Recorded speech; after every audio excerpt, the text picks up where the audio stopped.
Sobat Upgrade, dengan saya lagi Agung Raditya, dan di episode gue sip yang ke-9 ini spesial sama Om Yogi. Halo Om. Halo Om, sehat Om? Alhamdulillah baik Om. Ini saya mau ngobrol-ngobrol seputar sepeda karena Om Yogi ini banyak banget informasi yang menarik mau saya gali. Siap. Kan kemarin saya sempat test ride patrol nih. Ya, oke. Yang isi ke 691. Sama 691. Cuman banyak teman-teman yang nanya sih dari komen maupun DM saya. Ini patrol sebenarnya merek mana sih? Oke. Kita ngomong dulu mereknya. Patrol itu merek asli Indonesia. Oke. Cuman dari awal memang kita positioning sebagai produk untuk ekspor global. I see. Oke, untuk produknya sendiri saat ini sudah diekspor ke Amerika Selatan, Chili, ke Norwegia, Australia, Hong Kong, Malaysia. Oh. Terus untuk tahun lalu kita perdana ikut pameran Eurobike di bulan September 2019 di Free D7. Sebelumnya pameran di Interbike, cuman karena Interbike udah nggak ada lagi. Di tahun lalu 2019 pindah ke Eropa, dan Eropa itu bener-bener pasar yang sama-sama sekali baru. Dan itu nanti juga nyambung kenapa kita keluarin e-bike, karena di Eropa emang trennya e-bike semua. Berarti seri e-bike-nya itu emang sengaja buat dimarketin ke pasar Eropa atau? Iya, itu pertimbangannya kenapa kita pilih untuk Eurobike untuk memperkenalkan produk patrol yang khusus MTB. Ada dua, yang ini Hardtail, e-Zero. Kenapa kita mengacu ke sana? Karena di sana peraturannya paling jelas. Sepeda kita mengacu regulasi E25 yang harus pedal assist. Berarti baik lagi, di Indonesia suka ada salah kaprah soal sepeda e-bikes yang dipencet, digas. Nah, kalau di kita karena kita pasarnya buat ekspor, kita harus pedal assist. Itu pun dengan kecepatan maksimal 32 km. Jadi setelah 32 orang harus digowes. Itu yang hal yang perlu edukasi ke customer. Sementara kan di Indo sendiri ya, e-bike tuh masih kayak apa ya, barang asing gitu lah. Kalau dilihat sendiri kan kayaknya punya e-bike tuh kayak buat apa, lansia gitu loh image-nya. Tapi yang sebenarnya marketnya e-bike nih buat orang-orang kayak gimana sih Om? Oke, kalau kita ngomong untuk di Eropa sendiri, kategori e-bike kita bisa bagi ke dua kategori. Pertama buat transportasi.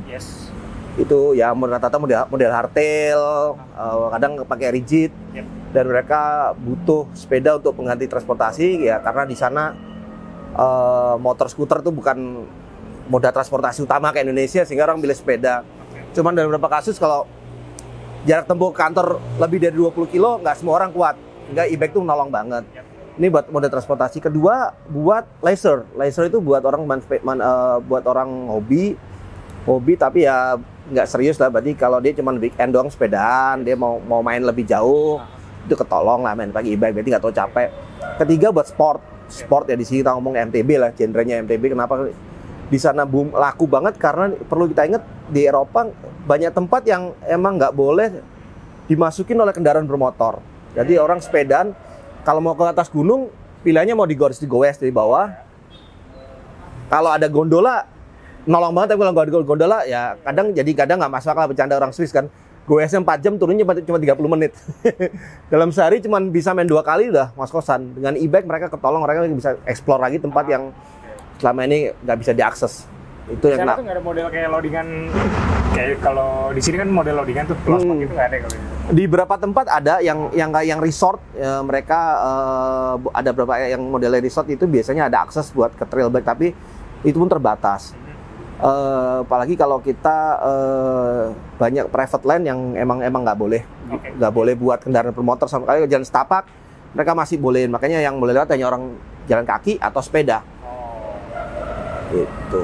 Ini kalau saya lihat line up patrol nih mostly, atau emang bukan mostly sih, mountain bike semua Om? Ya, patrol itu genrenya mountain bike. Jadi nah, kalau kita di website juga patrol mountain, kita spesifik kita bilang kita fokusnya di mountain bike. Tapi kalau saya ngeliat sekarang tuh kayak statement itu tuh bold banget Om. Karena kan sekarang nih nggak cuman MTB yang lagi naik, bahkan mungkin folding ya, sama gravel mungkin lagi hot-hotnya nih. Itu nggak bakal Apa ada sih bikin gravel atau gitu juga sih atau gimana?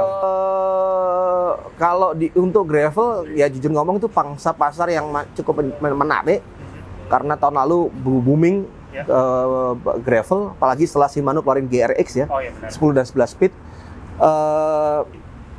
Bocoran aja bahkan ada beberapa perusahaan suspensi akan membuat fork khusus buat gravel. Jadi agak ngeblur nih antara sepeda XC travel pendek sama beda gravel. Cuma bedanya adalah pakai drop bar. Apakah ada keinginan ke sana? Mungkin, tapi kita lihat dulu pasarnya. Gitu. Ini kalau ngomongin ini juga sih dunia sepeda di Indonesia ya. Kayak Sally gitu-gitu sebenarnya bakalan musiman, trending doang atau sekarang kayak udah nemuin Sally ini kayak udah punya bukan pasar pijakan tersendiri gitu. Jadi kayak bukan cuma ikut-ikutan atau gimana. Sally itu kalau dilihat di penggunanya kan ada orang yang main komputer ya bener pakai sepeda Sally digabung dengan mode transportasi lain.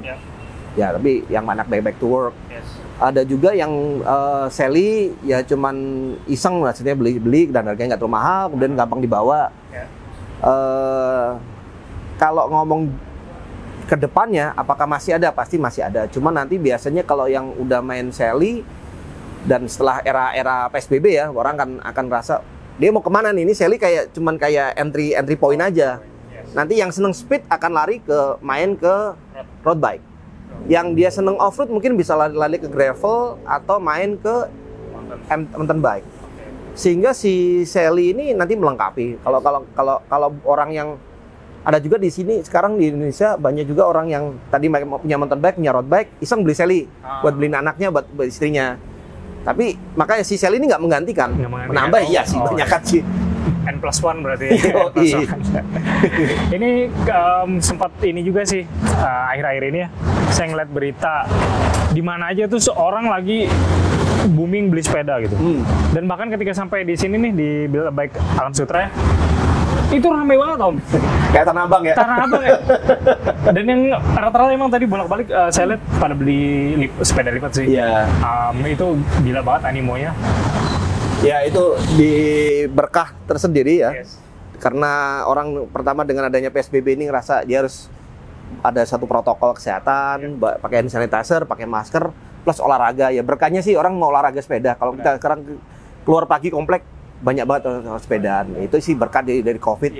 Karena yang mau nge-gym nggak bisa, yang main golf nggak bisa ya. Sepeda itu paling gampang. Nah, lebih baik lagi nanti kita lihat lagi setelah new normal nih beres, apakah trennya akan turun atau naik? Nah, tapi kalau menurut saya sih sebagai entry point di olahraga sepeda itu bagus lah, karena nanti orang kan jenuh juga sih lu main Sally muter-muter sini komplek, muter begitu lu ada kesempatan udah nggak ada pembatasan buat main kemana-mana ya akhirnya seru kan. Wah, gue pengen explore lagi nih tempat di Gunung Semeru, di Bali, Bromo. Ya, nanti kan ke MTB.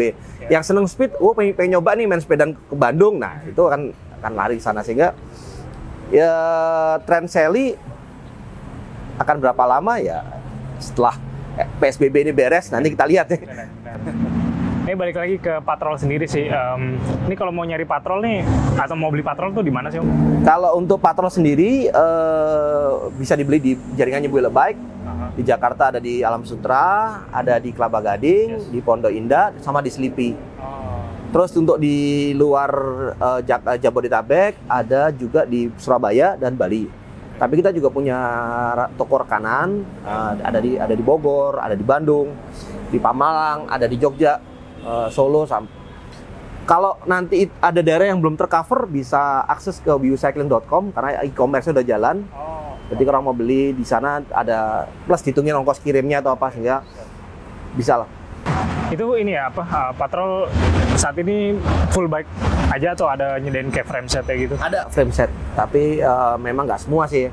Untuk e-bike hanya dijual full bike karena dia komponennya kan integrated. Ada sensor, kecepatan, ada crank khusus, baterai dan instalasi cukup susah. Ini juga kita juga perlu edukasi lagi ke mekanik untuk handle masalah e-bike karena memang teknologi banyak yang baru. Nah, e-bike ini kan dia ada baterai nih Om. Misalnya saya mau ke Bali ya bawa e-bike, itu gimana kan baterai itu suka nggak bisa di itu? Ya sama kayak produk Power bank yang kalau buat penerbangan setahu saya batasnya 20.000 mAh ya. Ya, kalau BD itu nggak boleh di jalan darat. Kalau dari kita, semisal kita main ke Bali, bisa datang ke Wheelbike di Jakarta. Sebenarnya dari Jakarta ke Bali bisa Wheelbike ke sini. Nanti kita lagi siapin sistem ke Wheelbike, sepedanya copotin, baterai tinggal sini. Nanti dari Wheelbike Jakarta akan kontak BAB Bali. Ini ada customer mau main sepeda, tolong pinjemin baterai. Nanti kita ada kayak model baterai sharing ya. Cuma dalam soal e-bike ini sekarang ada dua pemahaman. Ada yang mau integrated, ada yang mau bisa copot. Nah, plus minus. Kalau integrated, kalau mountain bike menurut kita sih paling bener karena nggak ada resiko copot, nggak ada resiko berisik. Cuman kendalanya agak repot ketika traveling, sehingga kita menaruhkan opsi untuk itu. Kita ada kerjasama dengan Wheelbike di semua Indonesia, di jaringan kita untuk support buat teman-teman yang mau sepedaan keluar kota. Ini Patrol sempat ngadain beberapa event juga ya sebelum ada COVID-an ini kan? Oh ya, kita sempat sama teman-teman Patrol ID, kita goes bareng karena kita pengennya dengan Patrol ID Riders, pengguna Patrol bisa punya teman main. Berarti nggak cuma beli sepeda, ini ada komunitasnya nih buat main sepeda. Kita juga sempat bikin acara goes bareng dengan jurnalis MTB Indonesia buat perkenalan produk. Karena mereka terutama untuk e-bike ini masih bala baru dan kita pengennya mengkampanyekan e-bike ini harus digoes. Bukan kategori yang lain, digas atau dipencet, itu bukan kategori e-bike. Sama kemarin pernah dengar yang paling besar tuh di Kalimantan apa Om ya? Iya, kita pernah bikin kerjasama dengan ada fun bike itu. Kalimantan sih emang potensi tersendiri ya. Kalau fun bike bisa ribuan dan itu off-road. Ribuan? 1.500 orang off-road. Ntar saya nggak kebayang nih. Kan jalurnya mungkin kayak single track kayak hutan gitu ya? Iya, tapi mereka bikin berapa jalur, jadi orang bisa masuk tapi akan ketemu beberapa titik yang sama gitu. Tapi animonya berarti gede banget kalau di sana? Gede banget, dan ketika saya terkagum-kagum dengan 1.500 untuk peserta off-road, mereka, Pak, ini belum puncaknya Pak. Di Batu Licin biasanya kalau bulan November itu bisa 6.000. Berapa? 6.000. Berarti luar biasa Kalimantan tuh. Waduh, nggak kebayang saya. 6.000 itu kayak ini kan, kayak apa? Ya model kayak belusukan. Iya, kayak belusukan. Berarti kalau orang sana Kalimantan itu karena tiap hari udah ketemu rebedan yang berbagai macam. Kalau disuruh fun bike lewat jalur aspal mereka nggak mau. Semakin susah, mereka semakin tertantang. Jadi berarti sebelum event si organizer akan bikin preview track. Pakai kamera plus pakai Strava gitu untuk ngecek elevasinya, dan menurut saya sih kayak kita main di KTH tapi ada rame-rame ribuan gimana sih? Dan mereka di regrouping sih, cuman dan itu seru banget karena menurut saya luar biasa karena dari sepeda yang biasa, dari yang sepeda yang sampai yang kelas mahal-mahal pun bisa nyampur, itu keren banget sih event. Wow. Sampai sekarang maksudnya event yang ratusan orang aja tuh udah rame banget ya. Ini sampai 6.000 gitu. Di Jawa kayak nggak bisa ya gitu ya, atau? Di Jawa mungkin kalau kita fun bike maunya makin bersih tuh. Oh iya. Kalau di sana maunya makin menantang. Ya mungkin nanti kita pas ada event lagi kita ajak Mas Ageng buat nyobain ke sana kalau habis COVID nih. Karena mereka biasanya bikin event 2 kali, di musim kemarau. Harusnya sekarang sih ya, sama pas musim hujan Desember sampai bulan Maret mereka bikin 2 kali event. Dan itu banyak, dan itu nggak cuma di satu provinsi, dan mereka bisa keliling. Ada yang ada di Kalsel, ntar lagi di Kalbar, mereka ganti-gantian sih bikin event. Ini Sobat Upgrade, ini sebenarnya masih banyak yang saya pengen obrolin. Dan ini masih banyak banget Om, cuman berhubung durasinya juga terbatas. Siap. Semoga launchingnya nanti lancar Om ya. Ya semoga semua beres COVID. Ya kita berdoa aja sama-sama, dan juga kalau ada event-event lagi nih, saya juga penasaran nih, pengen lihat animo masyarakat tentang Indonesia itu luas banget ternyata. Luas banget ya. Gile. Oke Mas Yongki, terima kasih banyak. Kapan-kapan lagi kita ngobrol, dan terima kasih Sobat Upgrade udah nonton di GoSip yang ke-9 ini. Sampai jumpa di episode selanjutnya.